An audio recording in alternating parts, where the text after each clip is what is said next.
Who are the Albanians? This deceptively simple question is far more perplexing and fascinating than most people realize. We tend to think of nations as the organic outcome of a shared history, culture, and identity. It's almost something that's given and we don't really take the time to question it. Yet, what if I told you that Albania, as we know it today, was not born in the same way as most other European countries? What if I told you this nation was, in many ways, engineered by foreign powers? Not as a reflection of authentic self-determination, but as a tool for geopolitical strategy. This is not going to be your typical history lesson. Instead, this is a great case study of geopolitics in action. We will explore how Albania was forged and how foreign intervention shaped its identity. This is a story of a nation built, not born. Welcome to The Sovereign Thinker. Don't forget to like, share, and subscribe so you too can be a sovereign thinker. Thank you all who have donated, it's much appreciated. And with that said, let's dive in.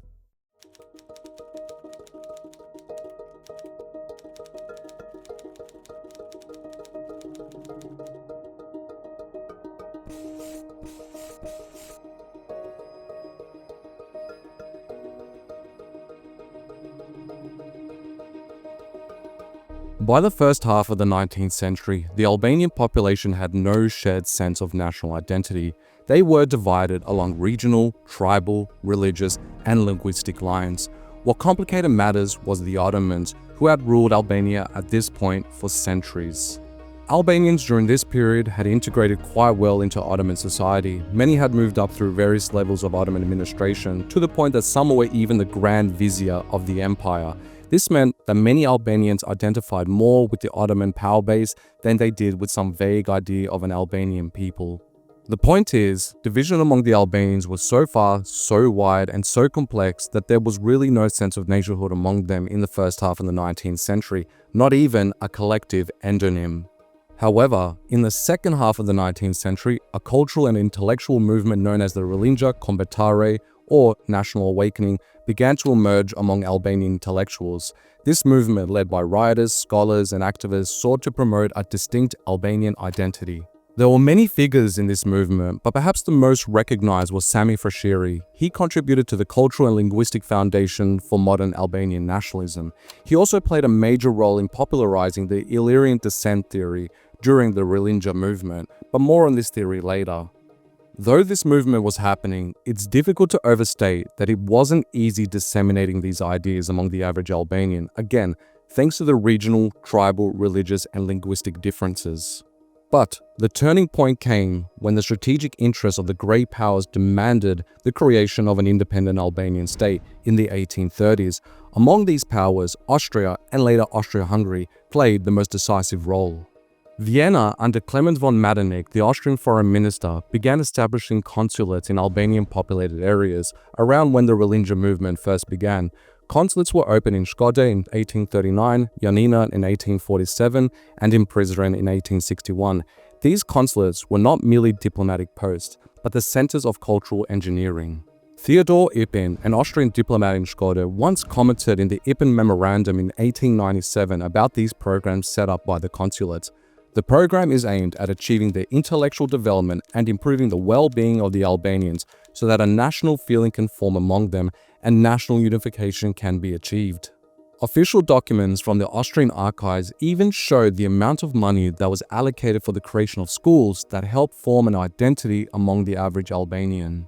And as the years and decades rolled on, Vienna financed and supported Albanian language publications, newspapers, and even gave a platform to the early Albanian intellectual elite.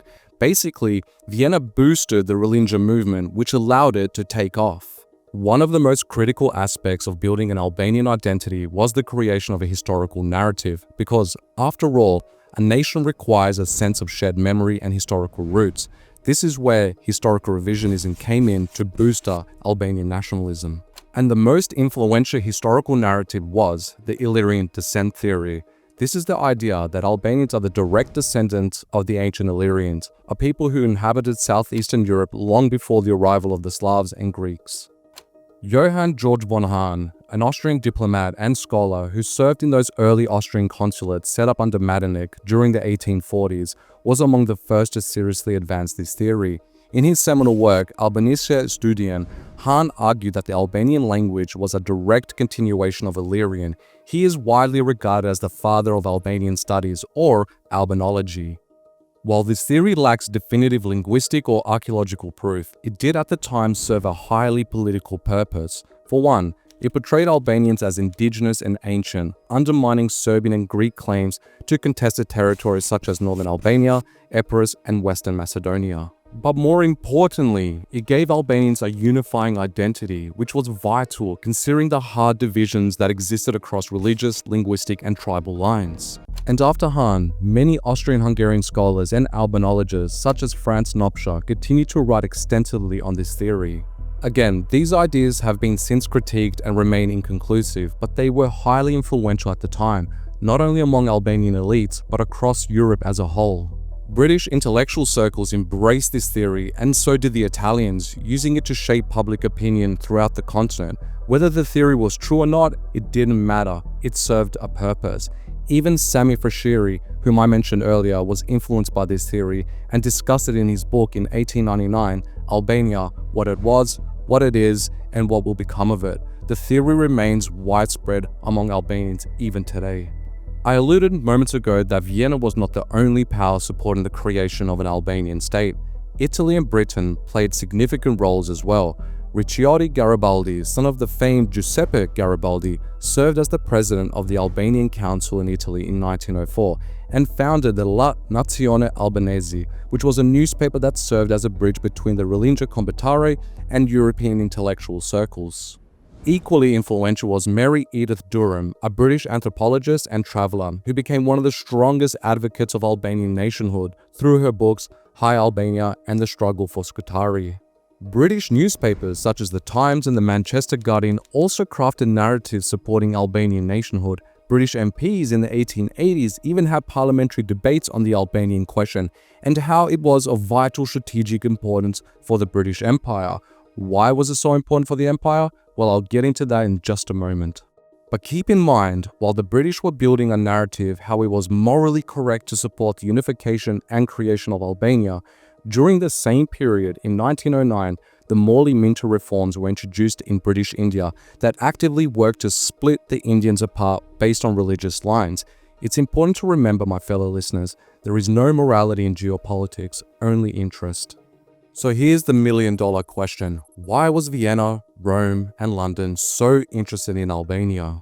As always, geopolitics is the reason. Economic, strategic, security, and financial interests dictate the behavior of states. And to truly understand this, we need to look at the geopolitical chessboard of southeastern Europe, but in particular, the Otranto Strait in the late 19th and early 20th centuries. The Ottoman Empire was collapsing, and its retreat from southeastern Europe was creating a power vacuum. Southeastern Europe is a strategic location. It's a crossroads with access to multiple directions. Crossroads always draw in foreign powers like a moth to a flame. However, among the great powers was Serbia, a smaller local competitor. Serbia was an upcoming nation, and with that came its own strategic interests. In a nutshell, Serbia's aims were to retake its historical lands, which included modern-day Albania, and to unite all South Slavs under its leadership. In some circles, this even included Bulgaria. And this vision directly threatened Austria-Hungary, which feared that a rising Slavic state could inspire its own Slavic minorities to rebel against the crown, and this made Vienna extra paranoid in its relations with Belgrade. To counter Serbia, Austria-Hungary did all sorts of things, but what's most important in regards to this particular video is the Strait of Otranto. This strait is the gateway between the Adriatic and the Mediterranean seas. Austria's main port in Trieste gave Vienna access to maritime trade, and it was vital for the economic stability of its politically fragile empire. Austria essentially needed a buffer state along the eastern shores of the strait to prevent Serbia from gaining access, and Albania fit the bill. Because if Serbia were to gain access to the Strait of Otranto, it could develop its own maritime trade, bypassing Austria, and even build a navy of its own that could one day perhaps blockade Austria's shipping routes. And this was an outcome Vienna simply could not allow. Italy, on the other hand, wanted to control both sides of the strait, and Serbia also posed a challenge to its ambitions. Therefore, Italy was seeking a buffer too, and they saw it in the Albanians. Britain's motivation was somewhat different. The British were more concerned with Russia. They feared that St. Petersburg might gain a powerful ally in southeastern Europe, and with Belgrade's support, London believed Russia could seize Constantinople from the weakening Ottomans. This would allow Russia to finally secure access to the Mediterranean.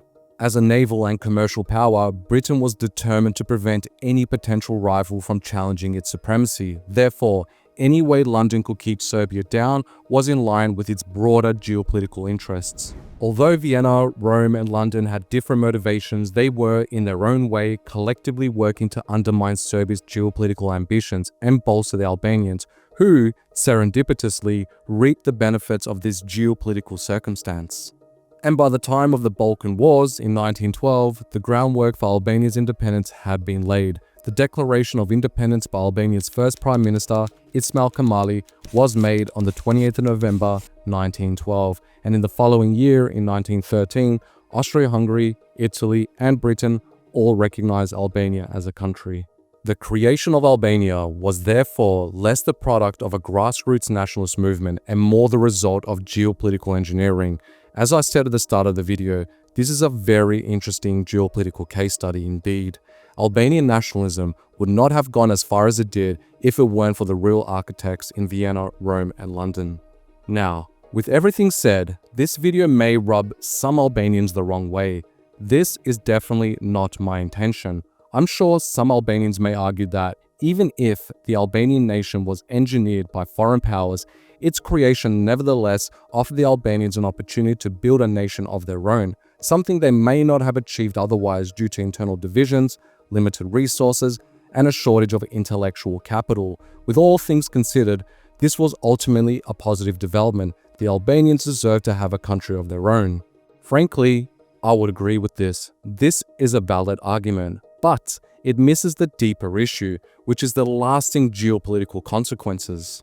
What I did not previously mention is, during all those decades of funding schools, publications, newspapers, narratives, etc., was an anti-Serbian and to a lesser extent, anti-Greek narrative that was deliberately being embedded.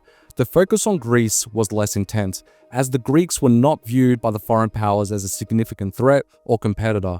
Serbia, however, was a different matter. Cultivating an anti-Serbian sentiment was intentional and strategic. The geopolitical logic is undeniable. What value would Albania hold if it maintained friendly relations with Serbia? Why would foreign powers invest so much effort if Albania were to simply align with Belgrade? No, it simply wasn't enough for Albania to be an independent state. More crucially, it needed to be hostile towards Serbia. This is where the Illyrian theory comes into play. At its core, it carries an inherent resentment toward both Serbians and Greeks, who are depicted as newcomers that stole our lands thousands of years ago. It serves as a perfect ideological tool to sustain hostility from the Albanian side. Moreover, it provides a convenient justification for claiming additional territory should any foreign power support such ambitions, for example, Kosovo and the United States via Camp Bondsteel. This is precisely why the theory has not been challenged or suppressed. For the same reason it was promoted in the 19th century, it conveniently serves the strategic interests of the current power base. That is why understanding the geopolitical origins of Albania is so crucial. It allows us to see the bigger picture. The policies of foreign powers did not merely create a state, they also laid the groundwork for future conflicts, wars, and political instability that persists to this very day. Much of the tension between modern-day Serbians and Albanians can be traced back to this period. The question now is, where do we go from here? I would argue that Albanians must recognize the enduring geopolitical reality that they have often served as proxies for greater powers. In the 19th century, it was Vienna, Rome, and London, and in the 21st century, it's Washington. The geopolitics remain the same, but it doesn't have to stay this way. Sooner or later, the geopolitical realities will shift once again, but it is the local people who will remain. What will the Albanians do when they are no longer proxies of foreign powers, when they're completely left totally alone? Really, the only long-term and stable solution is for Albania to reconcile with Serbia. The two nations are in many ways natural partners, with far more to offer each other than any outside power. For instance, Serbia still, to this very day, needs access to the Otranto Strait, and through Serbia, Albania could flourish through economic and strategic cooperation. No foreign influence can match the potential strength and prosperity these two people could achieve by working together. And hopefully, this day will come soon. But until then, much love to the people over there, and ciao for now.